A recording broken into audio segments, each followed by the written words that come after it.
right, today I'll be reading aloud States of Matter.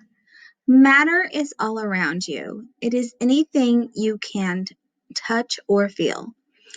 Determine if the things listed at the right is or is not matter. After you finish categorizing the 10 items, check your answers at the bottom. Okay, we're not going to do that because I have removed that page. So, can you touch or feel a desk? Yes, you can. So we're going to type in yes. Can you touch or feel water? Yes, you can. Can you touch or feel light or air? Yes, you can. Can you touch or feel light? This is a tricky one. Like right now I have a lamp right here. I can see the light. I cannot touch the light. I can feel heat from the light, but I cannot feel the light. So can you touch or feel light? No. Can you touch or feel your body? Yes. Can you touch or feel a backpack? Yes. Can you touch or feel dirt? Yes. Can you touch or feel juice? Yes. Can you touch or feel paper? Yes. Now this next one is a tricky one. The sun. Can you touch or feel the sun? Now, technically, if you were to touch the sun, you would die because you would burn up. But you actually, theoretic, I can't even say the word. But yes, you could touch the sun if you had to. So, our only answer is for light. Okay. Oh, theoretically, that's the word I was looking for. Okay. What is matter? Now that we know that matter can look a lot of different ways, let's dive deeper into what it is. Everything in the universe is either matter, things we can touch, or energy, the power to move or change matter. If you missed number 4, that's because light is an example of energy. You can't touch it. The rest of the things listed are examples of matter. So I do want to make sure you understand, because we talked about ecosystems. The sun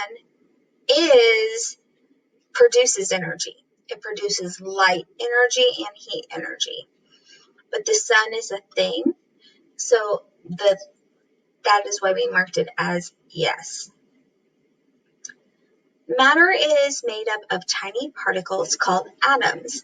These particles can combine with other atoms to become molecules. Okay, so matter has these little bits called atoms. They come together and then they form molecules. For example, 2 hydrogen atoms and 1 oxygen atom can combine to create a water molecule. The qualities of the objects around you depend on what kind of atoms they are made of and how the atoms are arranged. And I know this is a very confusing topic for you. So right now, the goal of you reading this paragraph is just to understand that matter is made up of atoms and that atoms can combine, they can get together to make molecules. So 1 atom plus 1 atom go together and they make a molecule.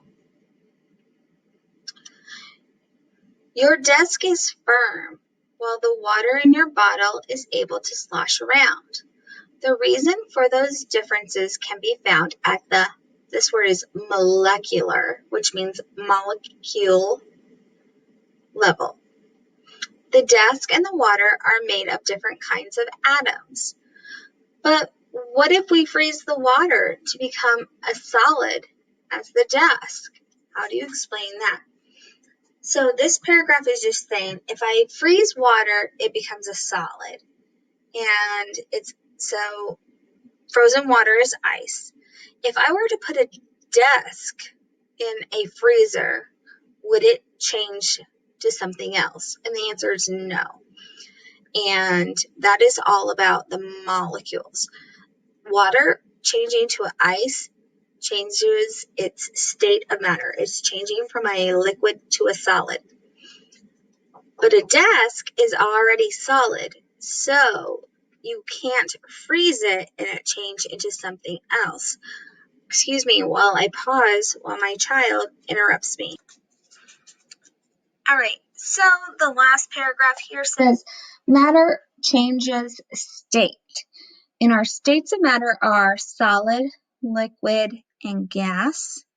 So to change between a state of matter requires something to happen to it.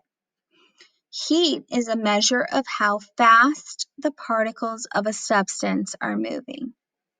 When particles are moving really fast, the substance can be called hot.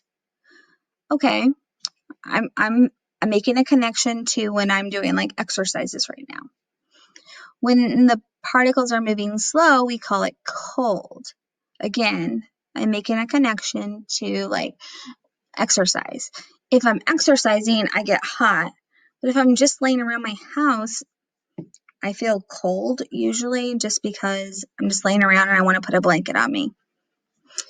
A solid has the lowest resting temperature of all states of matter. That means that its particles are barely moving. For that reason, they can become very closely packed together. This gives the solid the tough quality we would expect from wood, glass, and other solid times. I think there should be things, but I'm not going to read this last part. So basically, if I were to drink a glass of water or get a glass of water and put it in the microwave, I know it's going to start to boil and there will be heat released. If I take that glass of water and put it in the freezer, I know it will become a solid and it will become ice. What this passage is saying, if I were to take this notepad and put it in the freezer, it's not going to change into a liquid or a gas. It's already a solid. So since it's already a solid, it's not going to change into another form. Not going to put I can put this mouse in the freezer and it will get frozen, but it will not change into a different state of matter. So it's really interesting. Adding cold changes liquids and gases. Adding heat changes something else, and I'll talk about that in our next video.